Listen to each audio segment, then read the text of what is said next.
Good. Thank you.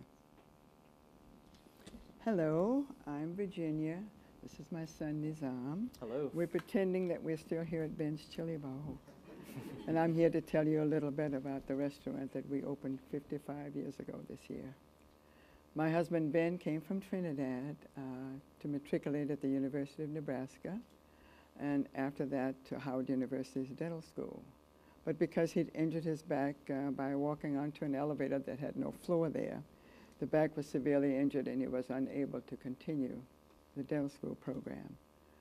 However, he'd worked his way through college by working in restaurants, starting with mopping the floors and washing dishes and on up to becoming a maitre d' eventually.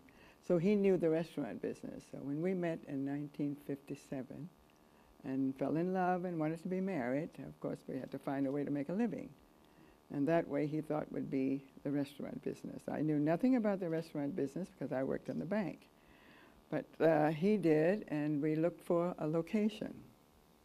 Well, we've got to find really a good location where there are people all the time. And in that time, the area was still segregated, Washington, D.C. So we had to look in our most prominent African-American community, which was, of course, U Street. We found a building that was being used as a pool hall. It was an old silent movie theater. That was the purpose for its building, called the Minnehaha. And we were able to rent the building, remodel it, put the nice new plate glass window, make it modern for that time. And we were able to open it on August the 22nd, 1958. Started off very well. We had planned it to open and to coincide with the convention of the Masons coming to town, and the Masonic Temple was just a few blocks down the street. So we had planned the opening for that period of time because that meant lots and lots of African Americans would be in Washington. And there was going to be a parade. The parade would have to also be on U Street. Now the parade would be on Pennsylvania Avenue. But back there, because we were segregated, the parade was on U Street, which meant when we opened our doors on August the 22nd, the crowd just came in, and we had lots and lots of people and started off very well. And after the convention was over, the community was very, very well supporting for us. We soon learned of how to reach out to the community and to support the community, and in turn, the community supported us. We just had a great time there for quite a few years until the riots of 1968. During that period, it was very, very dangerous, very challenging. There's a lot going on during the time just prior to that where they talked about baby burn, and that we don't get the kinds of jobs we need and that kind of thing. There was going to be turmoil. Well, there was turmoil, and Washington, D.C. had fires, as did the entire country, but especially Washington, D.C. and U Street. U Street was literally burned out, looted and burned out. The Ben's Chili Bowl was not affected.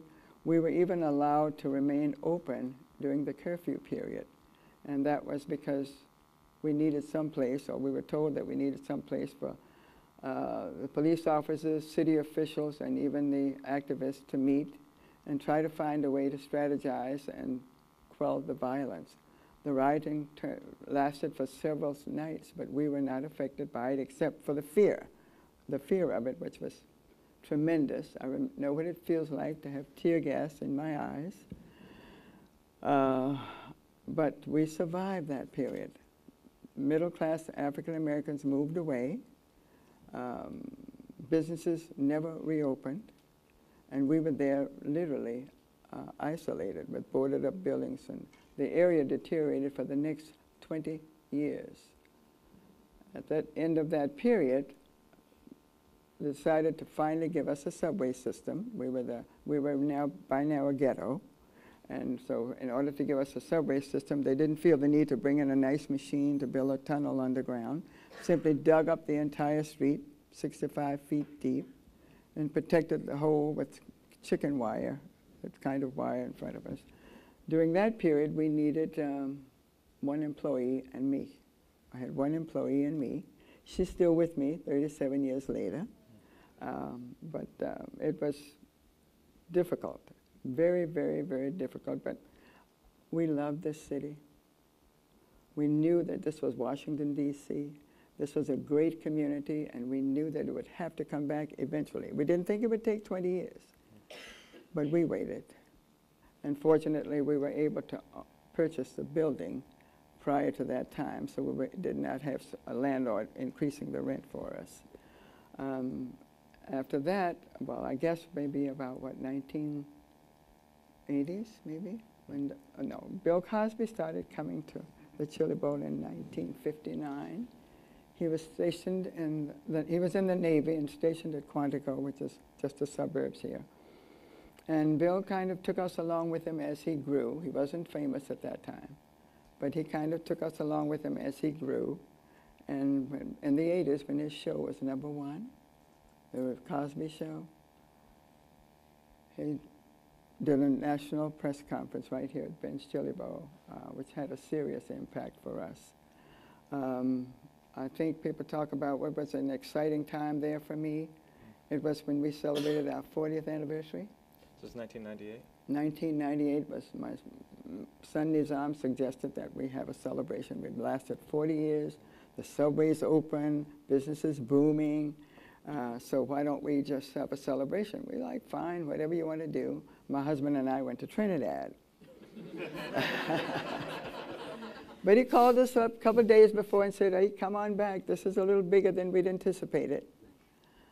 We had everybody there. CNN was there. Everybody was there. Bill Cosby made his great comment about the Chili Bowl's importance to him. And I think we were put on the map around that time. But what was so moving for me was that community. That community came out on that day, stood in line 2 blocks long to come into Ben's Chili Bowl to buy a hot dog. That was really a profound moment for me to realize the importance that this little place had on our community.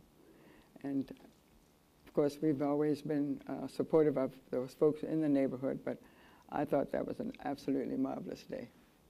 Yeah. Did you ever imagine that we would be where we are today, or that you'd see people from not only around the country but around the world in the restaurant? No, it's a wonderful experience to have the former president of France, or our own president, or it's wonderful to see people enjoying the Chili Bowl from around the world. I have newspaper clippings from, oh my gosh, from Spain, from even Oman and Jordan. I mean, I have amazing numbers of magazines and newspapers, Japan, China. So people have come from around the world. And we are listed in these travel magazines. We were on airline magazines. Mm-hmm. And it's just been an overwhelming experience for me. But what do you think it is that it attracts people from presidents to winos? Well, we do. I had an old saying that said, you may see a judge sitting next to a junkie on any given day, having a great conversation. Yes. It's that kind of place. It is that kind of place. Well, we thank Dad, Ben, who's passed now, and you for creating this wonderful place for all of us, for myself and my brothers, and for all of us to share in. Well, yes, and they're moving on. They've already into the ballpark now, and they're in the football stadium, and Ben's next door, and then there's a new building coming up on 8th Street. But the community has been wonderful to us, and we've been great for this community, and thank you so very much, all of you, for being here. Thank you. Thank you.